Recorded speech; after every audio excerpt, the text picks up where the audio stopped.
Introducing first out of the blue corner. He weighed in at 147 pounds, wearing white trunks with red and blue trim.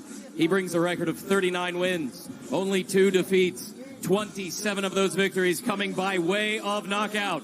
The former welterweight world champion from Sheffield, England, the special one, Kell Brook!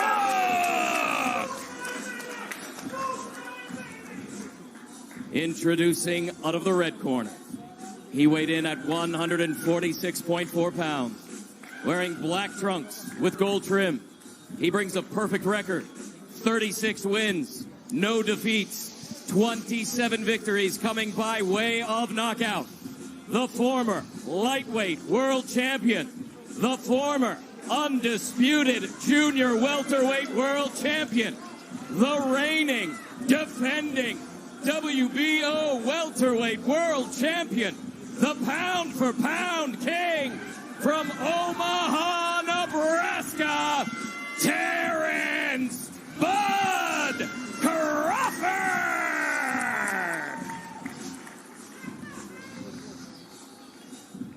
All right, here we go. 12 rounds of action scheduled in the welterweight division.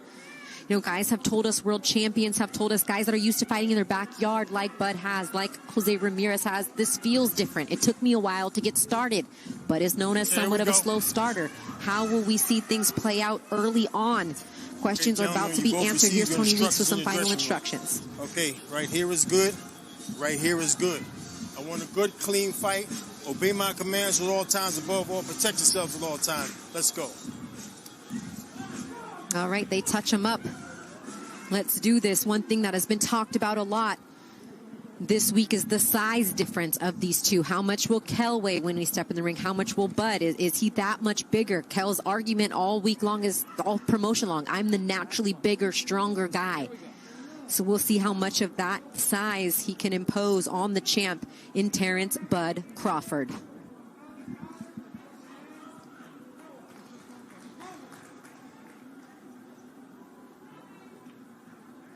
Christina Poncher and former WBO 140-pound world champ Chris Algieri here with you on the call. Thank you for watching us wherever in the world that you are as we get ready for our championship main event. This fight scheduled for 12 rounds. Terrence Crawford in the blue and gold trunks. Kell Brook repping the UK in the white with red and blue. And right away, you see Terrence Crawford starting in the orthodox stance, but he will switch, arguably the best to ever do it, between southpaw and orthodox. Fighting a lot more recently, Chris, in that southpaw stance, but here he is starting in the orthodox. Yeah, I'm surprised actually to see him coming out orthodox. I expected him to come out southpaw. I think Kell Brook probably expected him to as well. There you see that jab from Kell Brook. He actually has an excellent jab. Uses it very well. Is very active with it, is Kell Brook. So that's going to be a big weapon for him, especially early on. Sure is, and it's something that Crawford and his team are aware of, telling us in our fighter meetings this week.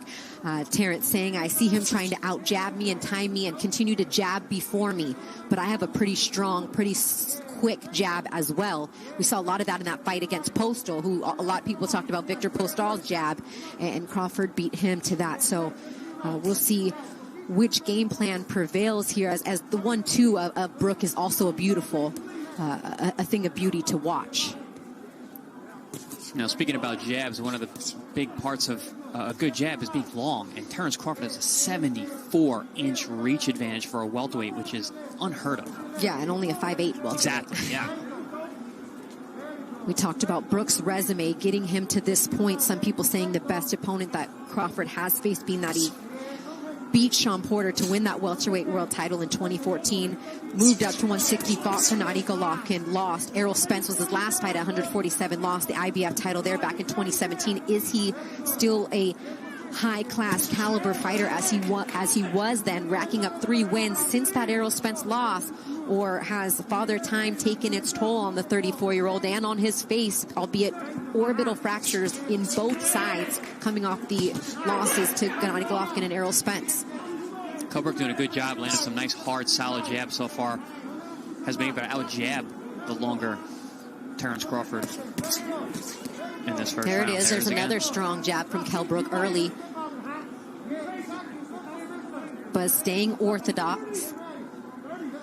Something Kell Brook has to be careful of is a lot of times he overthrows his punches. Sometimes it gets tall, leaving himself open. Look for Terence Crawford to come over the top at times. Kell also saying, I can switch too, and I may implement that in my game plan as well. As you see now, Bud Crawford going southpaw. Yeah, we've seen back. We've seen Kell switch sides and find out the stop position nice quite well. Good luck. Lead left hook from Kell Brook in the last 10 seconds here of round 1. And a good body jab. Terence Crawford coming off the longest layoff of his career. But he'll land 3 or 4 very solid jabs as well as a good left hook to the head of Terence Crawford in that first round.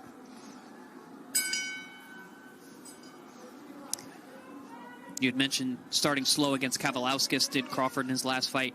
Kavaliauskas, who is a very strong guy and very powerful fighter, is not as explosive and maybe doesn't hit quite as hard as Kell Brook is. So Terence really needs to be careful in these early rounds. Sure, and a lot of that explosiveness and power from Kell Brook comes from those legs. I don't know if you had a chance to see the weigh-ins, or you can probably even tell now he has an extremely strong base, very solid legs, and generates a lot of his power from that bottom half. So yeah, Kell Brook always has tremendous physique and great conditioning. Kell Brook has 27 knockouts in his in his 39 wins, and he has won 2 of his last 3 fights by knockout. Kell's looking very quick at 47. I've been impressed, so far. He looks faster than usual. And he did say in the fight, this is my weight class. This is where I started. Yeah, you're coming up from 135 pounds, but I am a natural 147 fighter. And these guys had a nice battle, war of the words this week. It's been interesting and entertaining to kind of follow it. Although I would give the edge to Crawford in that sense. It's really hard to beat him at trash talking. He's an ultimate competitor in every single thing that he does. I've spent a lot of time around him working for Top Rank all of these years, and I don't think I've ever met anyone in the world as competitive as he is. So yeah, Kell Brook is, personality-wise, is definitely much more of a more quiet, laid-back kind of guy. Agreed, but held his own. Yeah, he did. And is holding his own right now as we're midway through round 2, and he gets caught with a sharp lead jab from Crawford there, as Crawford has remained in the orthodox stance for most of the first 2 rounds, and then a good right hand there from Brook coming in. Both men really sharpshooting at this point, going for tick for tack, very, very tactical from the outset. I think both men fighting with a lot of respect for the other. Do you think that Kell Brook looks that much bigger than Bud tonight? I know size was a big thing that we talked about leading up. I do see him being bigger. I understand him being a bigger guy. I don't think it's going to be that important as Kell has been talking about all week. At the end of the day, skills pay the bills, and this fight's not going to come down to who's the bigger man. Yeah, that seems to be what Kell. Well, that was his narrative that he was pushing. I'm bigger. I'm stronger. He hasn't seen anybody my size. That was his narrative that he pushed the whole time. And a little surprising, honestly, because I don't think he's the kind of guy who fights using his size that much. He's very quick. He's explosive. He's a good counterpuncher. He's a good jab. He's not a physically, demanding pressure fighter who's going to use his physical girth or size to push you. And this has been a little bit of a chess match here through 2 rounds, but I think I was more concerned about the size when Crawford moved up to welter to fight Jeff Horn. Round 3 scheduled for 12. Christina Poncher and Chris Algieri here with you. Our main event of the evening, pound for pound, one of the best fighters in the world, ESPN's pound for pound #1, Terence Crawford against Kell Brook.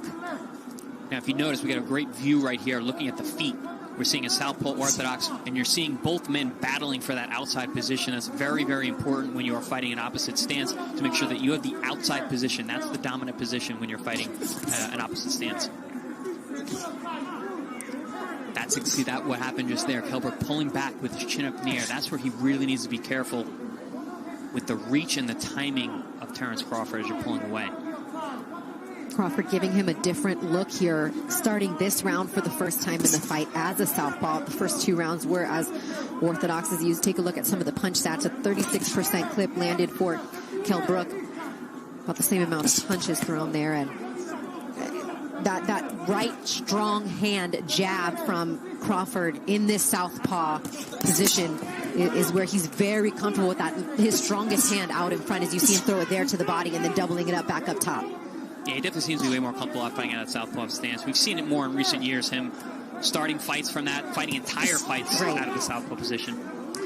Which is why I'm surprised he's always still listed as an orthodox fighter, because as of late, just to your point, he's done so much work. If you kind of logged the minutes, I know things starting to heat up here in round number 3.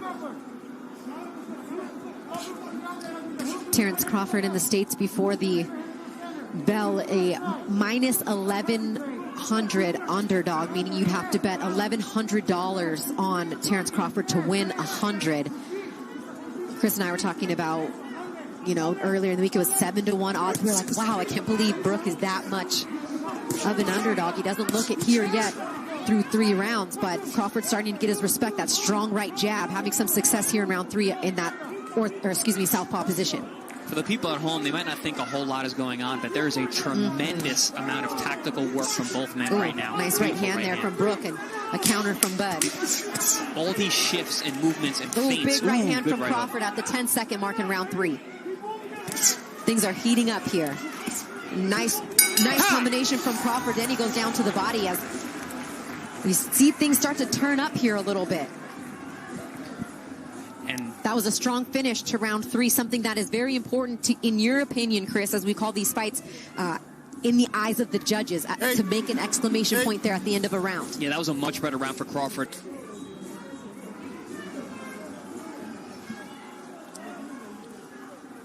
Yeah, I was excited for this fight. I did a lot of homework reviewing tape. And I did see a number of things that Kell Brook does that actually falls right into the hands of Terrence Crawford. I was hoping that he was going to come in here understanding that. Seems like he has so far, but as the rounds go on, more of who you are starts to show up. Back in the southpaw stance as he started round 3. Again, here in round 4, there's a minor little swelling abrasion on the right eye of Crawford as he gets tagged, as I say that, by a left hand of Kell Brook. Their heads sliced together at some point, too. I think both.